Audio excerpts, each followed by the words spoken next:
हमारे पास बच्चों की, बड़ों की एक बहुत बड़ी तादाद जो स्टोमिक डिसऑर्डर के अंदर मुब्तला है, और अक्सर वो एक जगह से मेडिसिन लेने के बावजूद ठीक नहीं होते, फिर दूसरी जगह से वो मेडिसिन लेते हैं, तो ये इस तरीके से सिलसिला चलता रहता है। ख़ास तौर पर जो बच्चे स्कूल के सुबह के वक़्त खाना खा के नहीं जाते हैं, स्पाइसी फ़ूड का इस्तेमाल करते हैं, बड़े लोग जो है होटलिंग वगैरह करते हैं, कोल्ड ड्रिंक्स का ज़्यादा इस्तेमाल करते हैं, तो उनका अक्सर जो स्टमक है वो डिस्टर्ब रहता है। और जब हम उनका टेस्ट करवाते हैं तो हमें पता चलता है कि एच पाइलोरी जो है टेस्ट उनका वो पॉजिटिव आया है। दोस्तों, इसकी जो काज़ है ये हेलिकोबैक्टर, ये एक जरासीम है, इसको ज़िम्मेदार करार दिया जा रहा है कि इसके नतीजे के तौर पर जो है स्टमक के अंदर स्वेलिंग हो जाती है, स्टमक के अंदर अल्सर हो जाता है। और दोस्तों, अगर इसको शुरू के अंदर ही इसको ट्रीट कर लिया जाए और इसके साथ फिर हफाजती तदाबीर भी इख्तियार की जाएँ, जो स्पाइसी फ़ूड है और ख़ास तौर पर जो होटलिंग के खाने हैं, जो कोल्ड ड्रिंक्स हैं, इनसे इज्तनाब किया जाए। दोस्तों, ये बड़ी तेज़ी के साथ जो है ना, ये एक शख्स से दूसरे शख्स में के अंदर मुब्तला हो रहा है, और इसकी जो अ, फैलाव का सबब है वो सबसे ज़्यादा पानी का रोल है, क्योंकि हमारा पानी बहुत हद तक ख़राब हो चुका है। उसके बाद कंटेमिनेटेड फूड का इस्तेमाल है। अगर एक बंदे को वो इन्फेक्शन के अंदर मुब्तला है, तो वो अच्छे तरीके से वॉशरूम होने के बाद हाथ वगैरह नहीं वॉश करता, तो वो दूसरे के साथ खाना खाता है या हाथ मिलाता है, तो ये एक शख्स से दूसरे शख्स तक चला जाता है, ये उसके फीसस से भी ट्रैवल करता है। जो इसकी अलामात हैं दोस्तों, उनमें बर्निंग पेन है, कि मरीज़ ये कंप्लेन लेके आता है कि डॉक्टर साहब मेरे पेट के अंदर बहुत ज़्यादा दर्द हो रहा है, बहुत ज़्यादा जलन हो रही है, खाना खाने के बाद मेरा दिल ख़राब होना शुरू हो जाता है, और ख़ास तौर पर एम्प्टी स्टमक जो होती है वो मरीज़ काफ़ी ज़्यादा दर्द महसूस करता है। खाना खाने के बाद पेट के अंदर बोझलपन आ जाता है। कुछ लोगों के अंदर ये शिकायत होती है कि डॉक्टर साहब हमें खाना जो है वो हज़म नहीं होता, वो काफ़ी देर तक खाना वैसे ही पड़ा रहता है। कुछ लोग बहुत ज़्यादा जलन महसूस करते हैं, और बाज़ लोगों के अंदर तो इसकी वजह से इस कदर एंग्ज़ायटी आ जाती है कि वो अपनी इस प्रॉब्लम को लेके खाना ही छोड़ देते हैं। तो जिसके नतीजे के अंदर वो बहुत ज़्यादा कमज़ोर होना शुरू हो जाते हैं, उनकी फिर एपेटाइट जो है वो भी डाइमेंश हो जाती है, वेट लॉस हो जाता है। तो आइए दोस्तों, आज हम होम्योपैथिक तरीका इलाज में इसकी जो सबसे अहम अद्वियात हैं, या आपके सामने मैं कुछ एक स्पेशल किस्म का जो ट्रीटमेंट है, जो बड़ा ही कारगर है।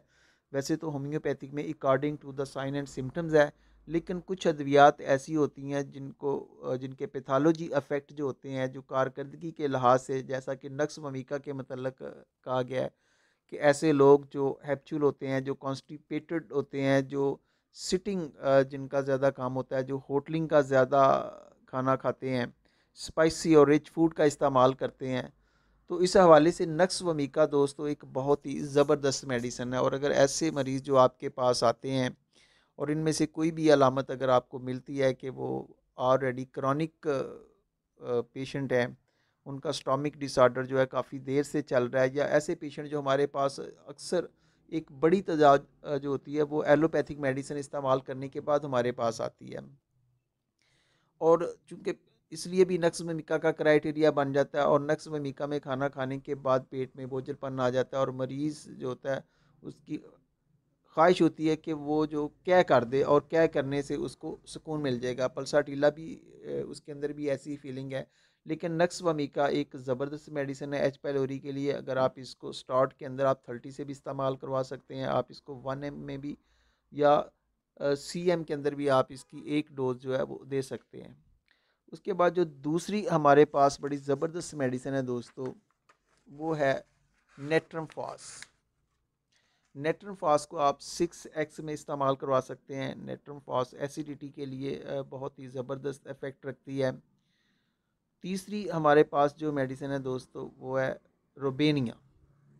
एच पाइलोरी के लिए और स्टोमिक एसिडिटी के लिए, स्टोमिक बर्निंग के लिए ये एक बहुत ही ज़बरदस्त मेडिसिन है। और एच पाइलोरी के लिए मैं आपके सामने वो मेडिसिन रख रहा हूँ जो कि मेरी प्रैक्टिस में, या वैसे जिनका क्राइटेरिया ज़्यादा है, जो इस प्रॉब्लम पर बड़ी सूट करती हैं।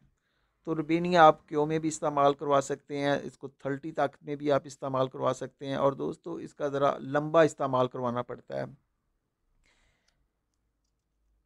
इसके बाद दोस्तों ऐसे केस जो सीवियर कंडीशन में हमारे पास आते हैं, जो बहुत ज़्यादा बर्निंग और बहुत ज़्यादा पेन की शिकायत लेके आते हैं, जिनके अंदर बहुत ज़्यादा इन्फेक्शन और सोजिश वाला क्राइटेरिया होता है, तो उनके लिए दोस्तों आर्सेनिक एल्बम एक बड़ी ज़बरदस्त मेडिसिन है। जो बहुत ज़्यादा बेचैनी महसूस करते हैं, अ, बहुत ज़्यादा बार बार थोड़ा थोड़ा पानी पीने की तलब होती है, और ख़ास तौर पर बहुत ज़्यादा बेचैनी होती है, इस प्रॉब्लम को लेके वो बहुत ज़्यादा बेचैन होते हैं, बहुत ज़्यादा परेशान होते हैं, तो एंग्जाइटी लेवल की ये बहुत ही ज़बरदस्त मेडिसिन है। आप इसको आर्सेनिक एल्बम को 30 ताकत में सुबह दोपहर शाम थोड़े से पानी में 2-3 कतरे मिला के आप इस्तेमाल कर सकते हैं।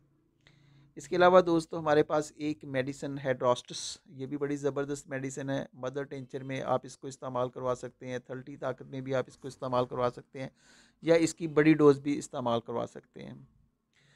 तो ये जो वो चंद मेडिसिन है जिनमें से अगर आप नक्स वमीका को अप्लाई करते हैं और उसके बाद बड़ी ताकत में देने के बाद अगर नेट्रम फास्ट को आप को 2-3 वीक के लिए आप देते हैं 6x में, तो बड़ा अच्छा रिस्पांस मिलता है। साथ आप इसके रुबेनिया क्यों लगा लेते हैं। ऐसे केस जो बहुत ज़्यादा सीवियर होते हैं, जो बहुत ज़्यादा एंग्जाइटी जिनके अंदर होती है, उनके लिए आर्सेनिक एल्बम बड़ी ज़बरदस्त मेडिसिन है। अच्छा दोस्तों, आपने देखा होगा कि कुछ पेशेंट ऐसे होते हैं कि जो या तो मुकम्मल ठीक नहीं होते हैं, या ठीक होने के बाद फिर दोबारा ट्रबल हो जाते हैं, या उनको ज़्यादा अगर आप चाहते हैं इसमें होम्योपैथी के अंदर रिज़ल्ट लेने, तो आप कैलेंडोला को आपने सुना होगा। कैलेंडोला आपने बैरूनी एक्सटर्नल जो ज़ख्मों के लिए इसको इस्तेमाल करते हैं, तो बहुत ही ज़बरदस्त आपको रिज़ल्ट मिलता है। चाहे वो ज़ख्म डायबिटीज़ का हो, चाहे वो बर्निंग का हो, चाहे वो किसी तरीके से भी ज़ख्म जो है वो क्योर ना हो रहा हो, जितना मर्ज़ी इन्फेक्टेड ज़ख्म हो, तो कैलेंडोला से वो इंशाल्लाह ताला बहुत जल्द वो केस क्योर हो जाते हैं, शिफायाब हो जाते हैं। तो दोस्तों कैलेंडोला को अगर आप बहुत ज़्यादा सीवियर केस हो, तो आप स्टार्ट के अंदर ही कैलेंडोला को आप अंदरूनी तौर पर पानी के अंदर उसकी क्यों की चंद डोज़ें मिला के, या दलिया वगैरह में या किसी भी चीज़ में मिला के आप इस्तेमाल कर सकते हैं। अगर 2-3 दिन इस तरीके से आप इस्तेमाल करते हैं, तो इंशाल्लाह ताला इससे आपको ज़्यादा रिस्पॉन्स मिलेगा। तो ये थी एच पैलोरी के हवाले से कुछ मेडिसिन, और मेडिसिन के साथ जो परहेज़ होता है दोस्तों, वो सबसे ज़्यादा सक्सेसफुल होता है। अगर आप साथ परहेज़ नहीं करेंगे, अगर आप अपने खाने के अंदर रूटीन नहीं बनाएंगे, अगर आप कोल्ड ड्रिंक्स को नहीं छोड़ेंगे, फ़ास्ट फूड का इस्तेमाल करेंगे, स्पाइसी फ़ूड का इस्तेमाल करेंगे, तो याद रखें कि जो स्पाइसी फ़ूड होती हैं, ये इस बैक्टीरिया के लिए बड़ी साज़गार होती हैं, इसकी नशो-नुमा के लिए जो होती है, ये बहुत अहम रोल अदा करती हैं। तो ये जो बैक्टीरिया होता है फिर मोर स्ट्रांग से मोर स्ट्रांग होता जाता है। तो इसीलिए आपने देखा है कि दूसरे सिस्टम के अंदर लोग राइज़े खा रहे हैं तो खाई जा रहे हैं। इसी तरीके से कोई एंटीएसिड सिरप चल रहा है, तो वो एक लंबे अरसे तक, और एक वक़्त आता है कि फिर वो भी मेडिसिन जो होती हैं, राइज़िक जो होता है वो भी अपना काम छोड़ देता है। तो इसीलिए अगर ऐसे पेशेंट जो हमारे पास ये मेडिसिन खाने के बाद आते हैं कि जनाब पहले तो इसका रिज़ल्ट मिलता था, तो अब हमें इसका रिस्पॉन्स नहीं मिलता है, तो उनके लिए नक्स वमीका से जो स्टार्ट होता है, ये बड़ा ही ज़बरदस्त होता है। इसके अलावा अकॉर्डिंग टू द अगर साइन और सिम्टम जो भी आपको मेडिसिन मिलती है, तो उसको आप इस्तेमाल करवाएं, और इसके साथ एक लंबे अरसे तक परहेज़ करें, तो इंशाल्लाह ताला आप एच पैलोरी के पेशेंट को बहुत जल्द शिफा याब कर देंगे। इसी के साथ इजाज़त दीजिएगा। अल्लाह हाफ़िज़।